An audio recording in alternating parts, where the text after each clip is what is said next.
রাষ্ট্রীয় রোজগার নীতির খসড়া তৈরি। আগামী 19শে ডিসেম্বর দিল্লির যন্তর মন্তরে দেশের বিভিন্ন অঞ্চল থেকে আসা যুবরা এই নীতির খসড়া নিয়ে জমায়েত হয়ে প্রধানমন্ত্রীর হাতে তুলে দেবেন। স্বাধীনতার পর থেকে আজ পর্যন্ত অনেক নীতি ঘোষিত হলেও দেশের অগণিত বেকারদের কর্মসংস্থানের জন্য কোনো সুস্পষ্ট নীতি ঘোষণা করা হয়নি। দেশ কি বাত নামে একটি বেসরকারি সংস্থা কয়েক বছর ধরে Oxford, Cambridge, Jawaharlal Nehru, Banaras Hindu university সহ আরও কয়েকটি অগ্রণী বিশ্ববিদ্যালয়ের অর্থনীতির স্কলার ও সমাজবিজ্ঞানী সহ সব শ্রমিক সংগঠনের শীর্ষ ব্যক্তিদের সহায়তায় রাষ্ট্রীয় রোজগার নীতি শীর্ষক একটি খসড়া তৈরি করেছে।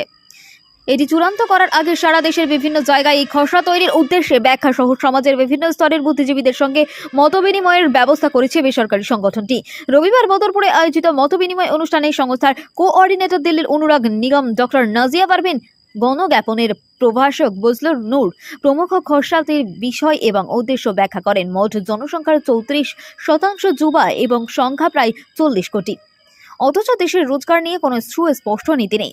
এই নীতি লাগু হলে শিক্ষার অধিকার নীতির ভিত মজবুত হবে এবং তার সুফল পাওয়া যাবে বলে অভিমত ব্যক্ত করেন তারা। গত 1 মাস ধরে সারা দেশে এই মত বিনিময় চলছে এবং সবার সাজেশন নেওয়া হচ্ছে। আগামী 19শে ডিসেম্বর প্রধানমন্ত্রীর হাতে পূর্ণাঙ্গ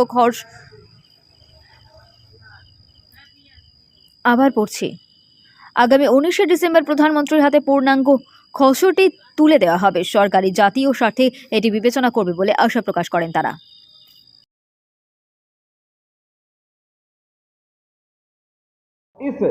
इस राष्ट्रीय रोजगार नीति का अर्थ 1 लाख या 1 करोड़ को फोकस करना नहीं है।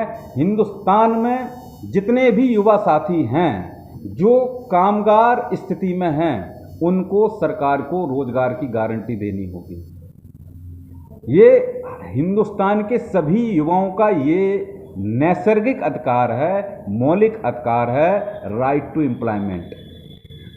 तो एक तरीके से जो राष्ट्रीय रोजगार नीति का ड्राफ्ट है वो एक व्यक्ति, एक संस्था का नहीं है। ये केवल एक देश की बात फाउंडेशन का ड्राफ्ट नहीं है। देश की बात फाउंडेशन ने इसको इनिशिएट किया, इसको आगे ले जा रही है। इसमें हम सभी हजारों प्रोफेसर्स, हजारों इंजीनियर्स, सैकड़ों trade unions, farmers unions, students union, इन सभी के हम सजेशंस को इसमें शामिल कर रहे हैं और इसके बाद इस ड्राफ्ट को हम प्रधानमंत्री को सौंपेंगे और दिल्ली के लोकसभा में और राज्यसभा में हम इस ड्राफ्ट को लागू कराने के लिए जितने भी माननीय संसद सदस्य हैं इस मुद्दे को संसद में उठाया जाएगा कि देश को आज राष्ट्रीय रोजगार नीति की जरूरत है। राष्ट्रीय शिक्षा नीति का आधार तभी मजबूत बनेगा जब सरकार देश में राष्ट्रीय रोजगार गारंटी नीति को लागू करेगी। तो आज देश की बात फाउंडेशन ने इस मुहिम को जो चलाया है उसमें हम आप सभी के सजेशंस को भी हम स्वागत करते हैं। যে চিন্তাধারা মানুষের মধ্যে যেটা আছে এখন পজিটিভ ন্যাশনালিজম বা সকারাত্মক চিন্তাধারাটা কোনো ধর্ম, কোনো কাস্ট, কোনো কিছুতে বন্ধিত না, এটা কোনো জায়গাতে যে সীমাবদ্ধ আছে এরকম না। তো এই যদি আমরা মনে করি যে পজিটিভ ন্যাশনালিজমকে আমরা এনকারেজ করবো তাহলে আমাদের কর্তব্য যে আমরা সব ধরনের মানুষ, সব জায়গার মানুষ, class wise, caste wise, tribe wise, from any corner of the country they should come together. Until unless we are not solidarized, আমরা একসঙ্গে আসছি না, আমাদের পজিটিভ ন্যাশনালিজমটা এনকারেজ হচ্ছে না। হয়তো আমরা গান্ধীয়ান থিওরিতে বিলিভ করতে পারি, আমরা অন্য কোনো থিওরিতে বিলিভ করতে পারি, বাট আমাদের যে আমাদের এখানে বন্ধুরা বলেছে যে আমাদের দেশটা রিকগনাইজই হচ্ছে এটার ইউনিটি ইন ডাইভার্সিটি থেকে। তো ডাইভার্সিটির যে কনসেপ্টটা আছে এটাকে আমরা একসঙ্গে করে ইউনাইটেড করে নেওয়ার জন্যই পজিটিভ ন্যাশনালিজমের কনসেপ্টটা। তো এই কনসেপ্টের ধারাতেই আমরা এই ফাউন্ডেশনটা স্থাপিত হয়েছে এবং ফাউন্ডেশনটা কাজ করে যাচ্ছে।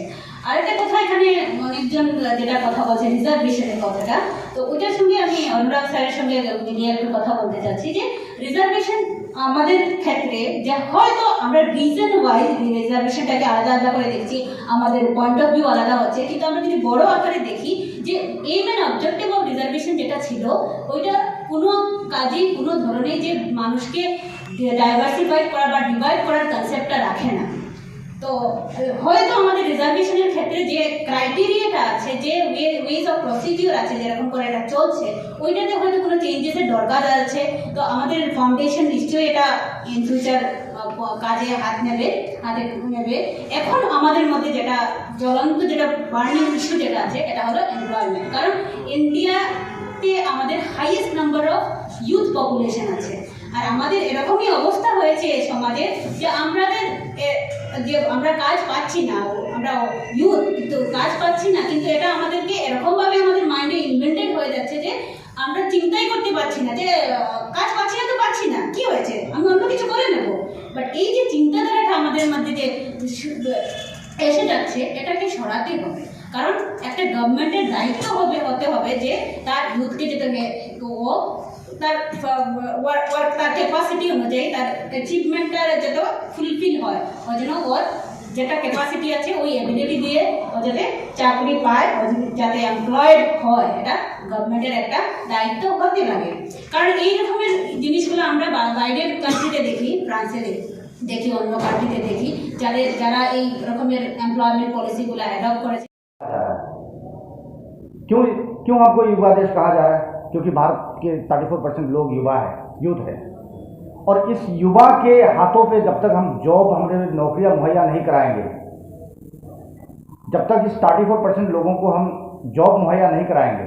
आपको एक एग्जाम्पल के तौर पे मैं बता दूं कि आज के तारीख में जितने लोगों को टेट के माध्यम से नौकरी मिली है, उनके हालात को आज आप नोट डाउन कर लें और टेट के माध्यम से नौकरी मिलने के पहले इनका जो आकलन है उसको देख लीजिए आप, तो डिफरेंस होता है, सुबह शाम और रात दिन का डिफरेंस हो रहा है। आज एक एजुकेटेड लड़के को जब नौकरी मिलती है तो वो अपने बच्चों को अच्छे स्कूल में पढ़ा सकता है, अपने जनरेशन को आगे लेके जाने के लिए वो अपने सोच को आगे ले जा सकता है।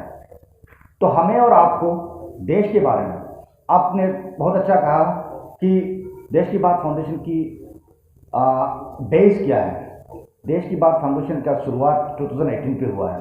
आज हमारे हाथ में गिने चुने कुछ दिन हुए हैं, कुछ साल हुए हैं, और दिल्ली से आज सिलचर, करीमगंज, बदरपुर में यहाँ पहुँच गए हैं। क्यों पहुँचे हैं? क्योंकि सकारात्मकता, पॉजिटिव नेशनलिज्म के बारे में बात कर रहा है।